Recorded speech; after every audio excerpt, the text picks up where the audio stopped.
Greetings and welcome to another edition of Political Empire. I'm your host, Kim Pierceall with the Press Enterprise and PE.com, here to give you the latest political news that's happening here in the Inland region.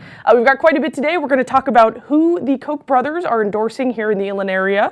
We're also going to talk about the Los Angeles County businessman, Phil Liberatore, who has given up on his recount. Also, it is the city, not the county, that may be filing for bankruptcy. And finally, politics as usual. We're going to talk a little bit about what is going on in San Bernardino, the city, not the county. And finally, redistricting in Riverside. There's been quite a bit of talk about new zones and areas for the city. First, though, we're going to mention real quick that the longtime mayor of Riverside, Mayor Ron Loveridge, has picked an endorsement. He is endorsing Rusty Bailey, incumbent councilman, to take his spot as mayor of the city of Riverside. So Lisa Robinson is going to be later to talk about redistricting, and maybe I'll ask her a couple questions about Mayor Loveridge's endorsement. But first, let's talk about the Koch brothers and their endorsement of John Tavaglione. So Koch Industries, which is owned by the oil tycoon brothers Charles and David Koch, they've given $2,500 to John Tavaglione, who is running in the incumbent lacking 41st Congressional District. That's according to filings. And this is of note because the brothers are among the biggest donors to GOP candidates in the nation. Ben Goad recently wrote about all of the donations that are flowing in. You can check that story on PE.com. Down for the count, Los Angeles County businessman Phil Liberatore, who finished just 240 votes shy of second place behind Assemblyman Paul Cook for a chance to win a congressional seat in the 8th District, has ended his recount. It would have cost him about $6,000 per day, and it wasn't looking good. So Cook will now go up against Tea Party favorite Greg Imus in that race again for the 8th Congressional District. City, not the county. After the city of San Bernardino voted to move ahead with potentially filing for bankruptcy protection, San Bernardino County waved their arms and yelled, "Not us!" The county spokesman sent out a release last week reminding folks that it was the city, not the county, that was considering filing for Chapter 9. And that does it for headlines. We're going to be right back with our columnist, Cassie McDuff, who's going to give us a little more insight into everything that's been going on with the city of San Bernardino and their potential bankruptcy filing.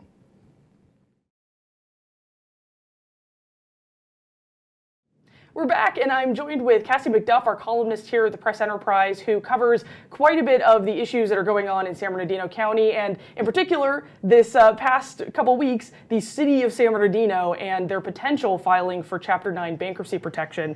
Ever since this announcement was made that they were in dire financial straits, fingers of blame have been flying furiously since this announcement, and among the reasons bandied about have been the political infighting. So here to talk to us more about this, Cassie, tell us about the longtime feud between Mayor Pat Morris and elected city attorney Jim Penman. Well, certainly they've clashed on a lot of issues. Penman has questioned some of the mayor's initiatives, but this is not new in San Bernardino at all. Pat Morris is by no means the first mayor to clash with the city attorney. I think every mayor from Tom Minor to Judith Valles to Morris certainly has butted heads with Penman. I think each has started out believing that they can manage the relationship, that they can have a good relationship. Indeed, when Penman ran against Morris, he eventually pledged to back him and support him after Morris was reelected, and things just haven't really played out that way. Well, and something to note, too, because I still talk to folks who are from outside the area who say, oh, it's your city attorney. And then when I mentioned elected city attorney, that confuses folks. So this is an elected position. He's been elected for quite a few terms now. So it is kind of a different situation than other cities. Curious, though, the political rancor that's going on there. Political rancor happens in every city. Why is it different in San Bernardino versus any other city?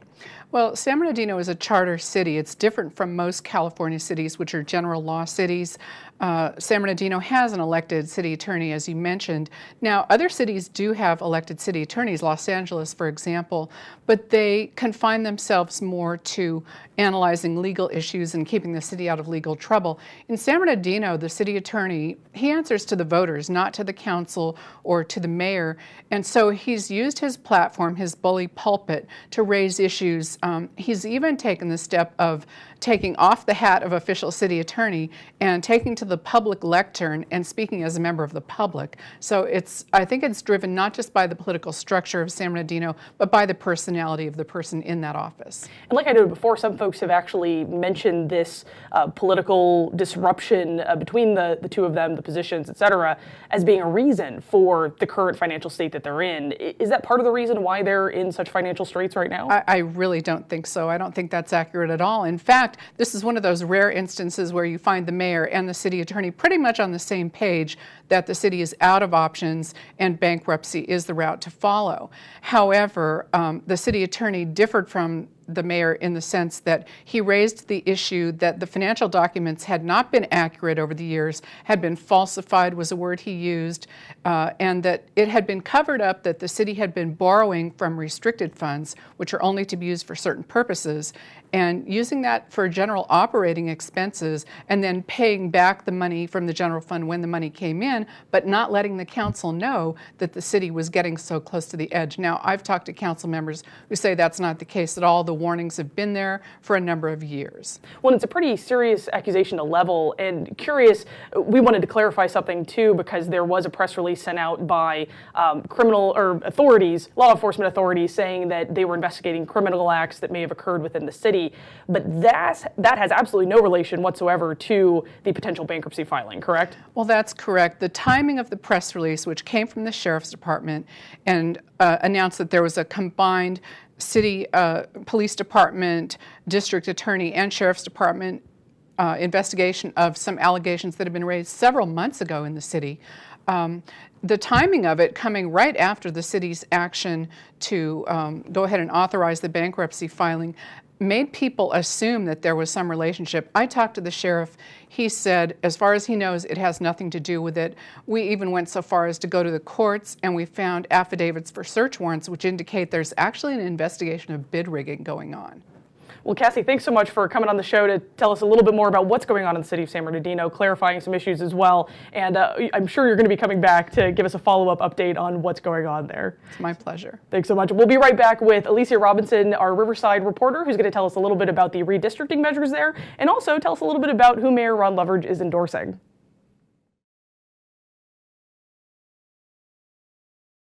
Welcome back. The city of Riverside is in the throes of changing its boundaries and doing redistricting right now. And I'm joined by our Riverside reporter, Alicia Robinson, who's going to tell us a little bit about this.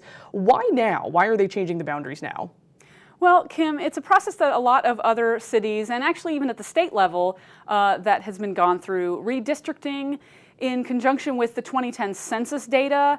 The boundaries of Riverside's council wards are being redrawn so that the populations of each ward are fairly close to being even, just so that everyone in each ward knows that they're getting fairly equal representation from their council members.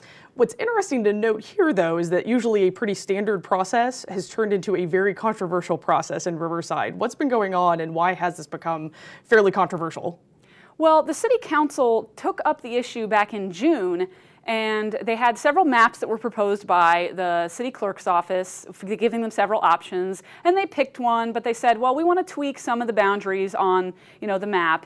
And they had a few objections from people who were at the meeting, but when they came back to do what was supposed to be the final vote of approval last Tuesday, they were met with a packed council chambers. There was more than an hour of public comment. People were very impassioned, opposing one of the proposed changes. People were clapping, for speakers they agreed with. They were heckling and booing things they didn't agree with. It was a very sort of an emotional and raucous meeting. And that specific change is referring to the east side area that's just between the train tracks and the 91 freeway that's very close to downtown. And essentially, I think the Ward 1 representative, Mike Gardner, wanted to bring in that section to downtown because it includes Applebee's, includes Sevilla, that whole business district. But the east side residents were not pleased with that. Is that right? That's right. Some of the businesses in that strip between the 91 and the railroad tracks, that's an area called the Marketplace, some of the businesses had asked for the change, saying, we feel more of an affinity with downtown. We feel like we would be able to do better sort of planning and just business sort of integration, helping each other's businesses mutually if we were a part of downtown, which is in Ward 1. So they wanted to become part of Ward 1, and Mike Gardner made that proposal. However, the east side, which that area is a part of now, some of the residents felt like this was an area that had traditionally been part of their neighborhood that was being carved out and taken away from them.